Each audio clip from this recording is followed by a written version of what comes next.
I'm always ready to be Robin to your Batman. Without the homoerotic undertones, of course. Sorry, Arch, but it's a package deal. If you're gonna be in this with me, you're gonna have to be in all the way. You had me going there, Murph.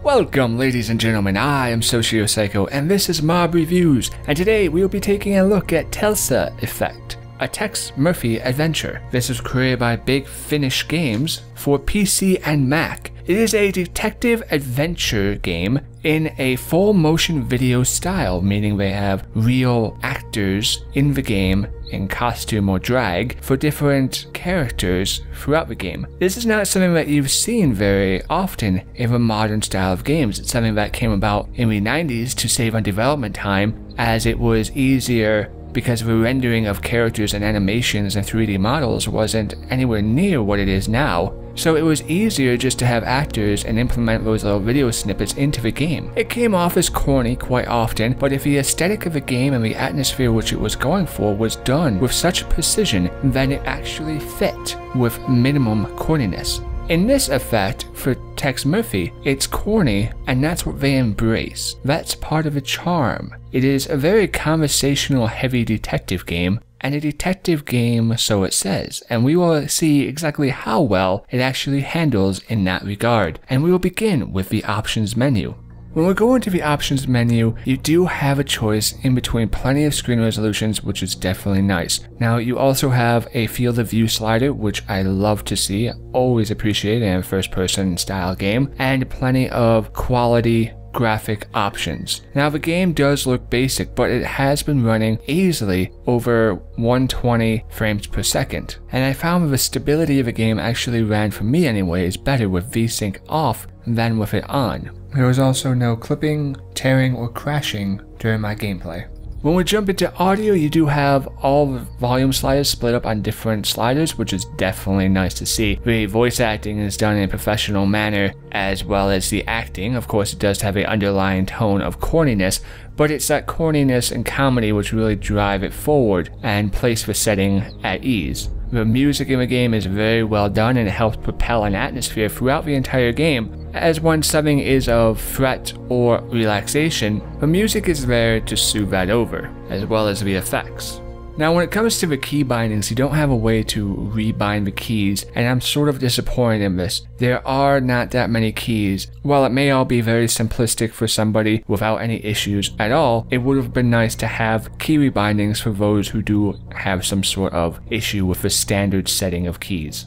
Now, you also have the option to change your profile, and if you do wish to change your profile, there is a difficulty slider in the game between casual and gamer. The casual mode pretty much just allows the flashlight you have, which doesn't have battery power or anything else. You can't worry about that. You can just keep your flashlight on all the time if you want. But if you come across an item that is relevant to your progression, then the item will sparkle and you know that is an item of relevance. There is also a in-game hint system in case you get lost or confused, as well as some puzzles may be skipped if you have enough points. Point system, which is gained by asking everybody conversational wise, not dying, progressing forward in a detective manner, and figuring things out. The more people you talk to about new subjects, find certain collectibles, the more that you interact in the game, the more points you'll have. On your standard game mode, you will not have any help. Puzzles may not be skipped, there is no hint system, and the flashlight will not reveal anything special to you. So you're more on your own wits and reasoning skills, which I personally prefer. So what is the game? Well, the game does have a puzzle element to it, but the main focus is the story, as it is detective driven. You play as Tex Murphy, which is a predecessor to his older games. It has been quite some time since the last Tex Murphy game came out.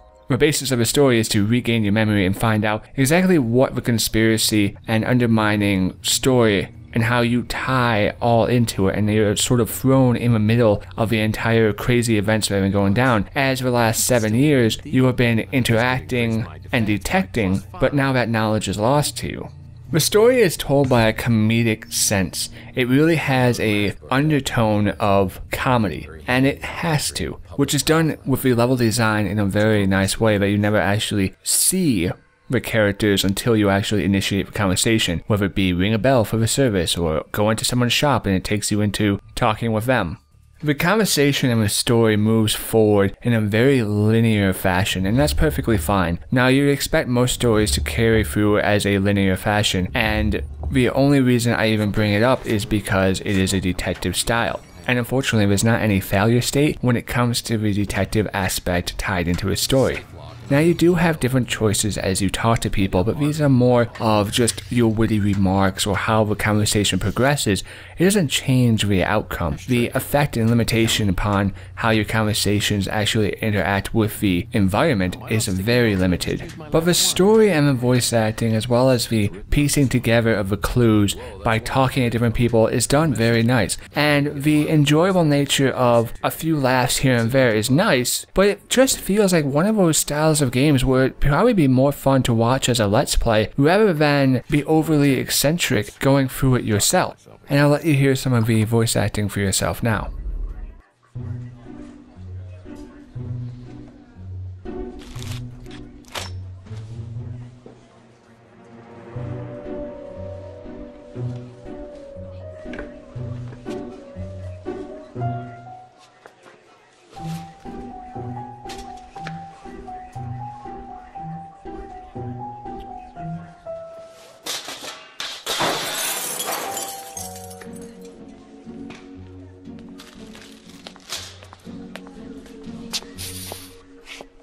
Taylor warned me you might be a problem patient.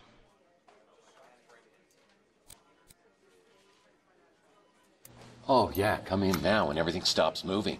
A minute ago, it was like Fantasia in here.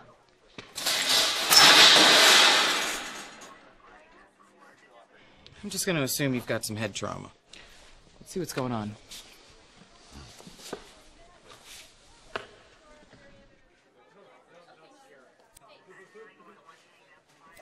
Over the past few months, I've been having these really vivid dreams. I mean, they're so real, I can't even tell I'm dreaming till I wake up. What's happening right now kind of feels like that. Do you want to know if you're dreaming right now? Ah. Yep, you're awake. So tell me what happened. Well, I woke up a few hours ago with this goose egg on my head and an injection mark on my arm. I've got no idea how I got them. As a matter of fact, I have no idea about anything over the past 7 years.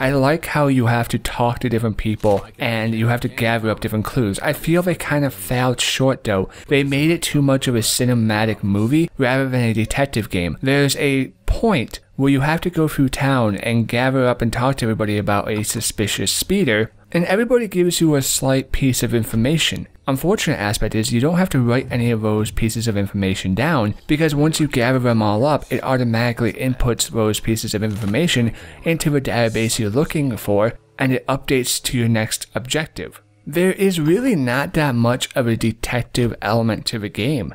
Now, my statement on the fact that it may be more fun as a let's play rather than playing it yourself doesn't mean that the game is bad, but it has a limited environment in its interaction with the player, and that's what's really unfortunate. You do have puzzles that you need to solve, but unfortunately the majority of the puzzles are more of a scavenger hunt style. there's a point where you need to find all these baseball cards to get to a wall safe. The finding of these baseball cards means you have to scour and scour throughout the entire building until you find them all. And that's not really the fun part. And that is more my personal opinion, because I don't enjoy scavenger hunt quests. No, there are certain puzzles in the game, and these do offer a limited to, well, that made me think a little bit, or that was really easy.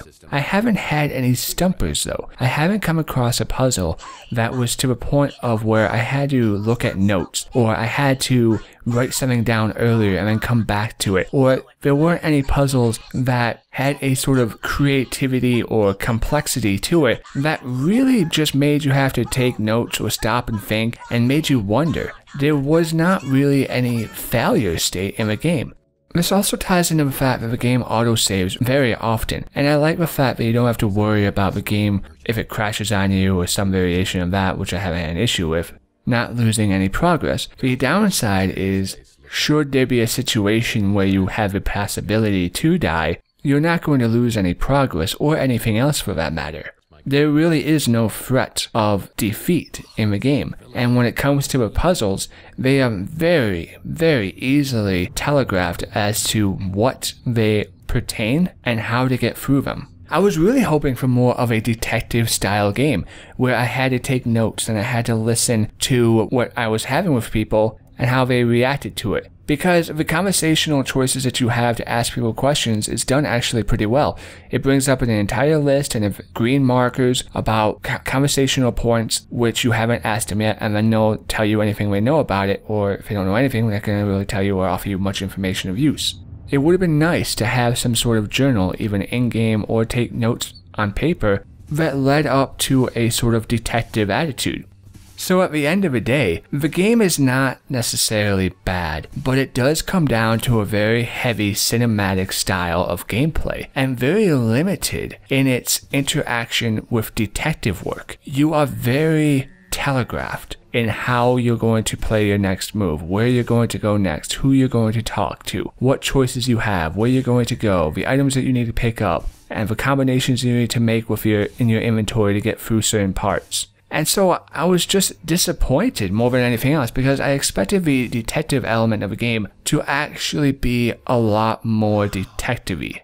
As it is, the game doesn't treat you like an adult. It does have adult themes, such as mutants and a heavy, non-shown, violent undertone, wrapped in a comedy gooey center, but if the game was going for an actual detective feel, I feel that it failed. The game is a cinematic, interactive adventure where you walk around, you watch a conversation happen in between two characters that you really have no feeling that you're influencing or progressing the story, because no matter what you pick during the conversation, it will lead to the same end result. You have very, very limited interaction with how you shape and interact with the world, and the real unfortunate element is when it comes down to the actual puzzles or detectiveness in the game. Oh, go find me this key. Okay, I found the key. Put it into the door. Okay, I put it into the door. Good job. It doesn't mix it up. It doesn't have puzzles tied into different variables and anything that really makes you think. They're all just easy. There was only one part in the game where I actually took notes, because I thought, oh wow, maybe if I take notes, the information I'm jotting down will be of use to me later. And then it turned out that the game just auto-updated all the information I wrote down. So instead of actually making me feel like a detective, making me feel like, okay, I'm asking this person a question about this subject, they're giving me 1/10 of the answer I need, I'm going to write that piece of information down. No, it just stores it, and after I get all 10 out of 10, the information automatically gets uploaded and I'm on to my next adventure. It just leaves me feeling high and dry. There was never a moment of satisfaction where I was feeling like I was truly detective. And so when it comes down to recommending this game, if you're looking for something that's going to hold your hand, if you're looking for something that is very, very simplistic to follow, understand, and get through, then yes. But if you're actually looking for a game to treat you like an adult, or looking for a game that's going to say, hey, this isn't a detective game, you need to actually detect and actually put clues together and solve riddles that make your head question its sanity, then you're not going to get it. The game does not, I feel, respect your time, for it definitely did not respect mine. A lot of that, and it is very important to note that a lot of that, what I said, is personal. If you are somebody who does not like a challenge, if you are somebody who's happy with a very easy, low status quo game and is looking for tell me a story rather than having your brain teased, then this will be a perfectly fine game because the cinematics are done well, the conversations are done well, and the atmosphere propels in a fluid movement.